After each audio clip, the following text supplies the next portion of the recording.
My name's Loona Dae, and this is my 24/7 HH Queen bar. So this is the first verse of Ultraviolet.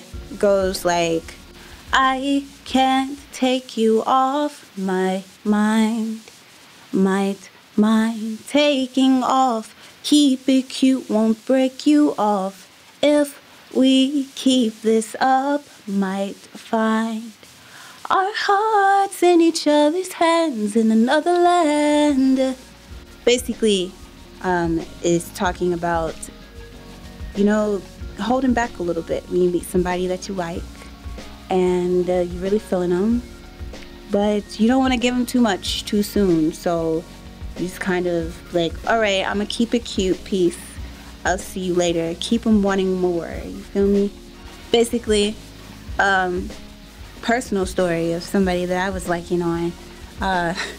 It's like if we keep on with this whole flirting back and forth, cutesy, whatever, we might see ourselves in something deeper than just liking each other, But who knows? Don't force it.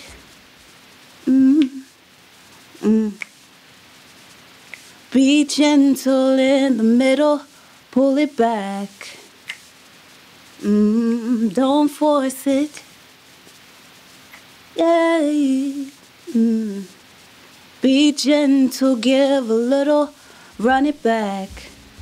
That seems really suggestive, but it's really just about being in the middle of a situation and saying, like, each side that you could go. You could go really extreme, or you could just really fall back and be light.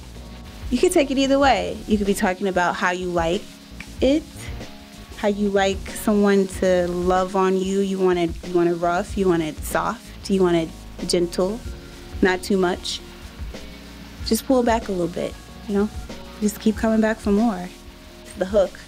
It's blue and purple lights, cocoa butter skin kissed by ultraviolet love lights. Baby, you know just what I like. And that part of the song was really inspired by the room that I was creating in. At the time, I was subletting a room, and it was my homie's room. He had these blue and purple lights on the ceiling. I'm just wildly infatuated with like brown skin on brown skin. That sounds really sensual. It is very sensual, and that's where this song really came from. It's a sensual song. The hook just kind of fell together. I was just like, what's going on around me? Oh, blue and purple lights, cocoa butter skin kissed by ultraviolet love lights. Baby, you know just what I like. It was as simple as that. I would say the production definitely came first, and sometimes when I'm producing, I get little inklings of ideas and like how I want the song to go. This was one of those songs where, like, as I was producing, I definitely was instantly getting inspired. I wrote it in one day.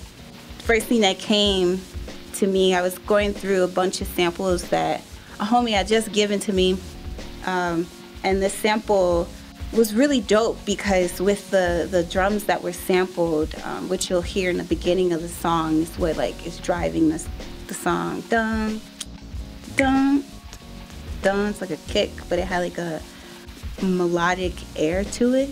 That's really the basis of this. That's the skeleton of the song. Taking that and it being like constant 1, 2, I just built the drums from there. Next was the bass line. And really at that point, by the time I got to the bass line, I'd written the whole song. I guess at that time, I was really inspired. I wasn't really in a block as far as producing, which I can often get to a point where I'm just like uninspired. I don't want to produce. I don't want to hear I don't hear anything. I don't want to sing anything over. But Ultraviolet came really quick. One take, Drake, that song with the writing. And I guess that's why I love the song so much, and a lot of people love this song a lot. A lot of people that I've shown this song to love this song a lot. It's a baby of mine, because I wrote it and produced it, top to bottom. You can find this song, of course, on my project, Moonflower. Looking forward to sharing more music. Next for me, outside of Moonflower release, I'm working on so much more music with a lot of friends, a lot of music of my own that I'm working on developing and producing and finishing and touching up. I'm looking forward to playing more shows in Chicago. I'm looking forward to sharing more of my music and it being out there to the world. So since I released Phases in 2017, correct year, 2017, March, which comparatively I guess is a long time to have a gap of releasing music. Nowadays the cycle of music is very fast. People digest music very fast. But needless to say, I went through a lot of different growth periods. I'd say that musically I was not very happy after releasing Phases. Kind of went through like a postpartum depression with parting with that project, simply because I was fresh out of being in a group, being in a band for so long. Really didn't believe in my sound that much. And also that could be from a place of not really understanding who I am musically or who I want to be, and also just not feeling like I was very skilled at playing instruments.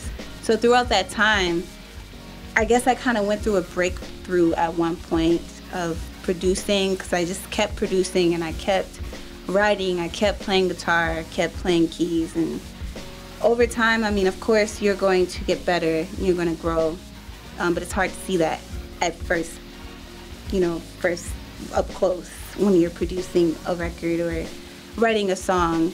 I wasn't very happy, but I guess that breakthrough happened probably shortly after the new year. And I think that in between time of me coming back to Chicago after being on the road for so long, I definitely found a different part of myself. I definitely remember when that breakthrough happened, because it was just like I was a lot more happier with what I was creating. And I think maybe it was the approach. And I think a lot of the time that's where my writer's block and even my lack of inspiration comes from. It comes from a lack of perspective. So I gained a lot of perspective during this project. There was a lot of music and records that I sat on that I didn't even really know I was working on another project when I started working on this project. I think that's how it happens for me. I just create, and then eventually it's like something conceptually comes to me, or something just makes sense. That's what Moonflower represents to me, growing through the darkness.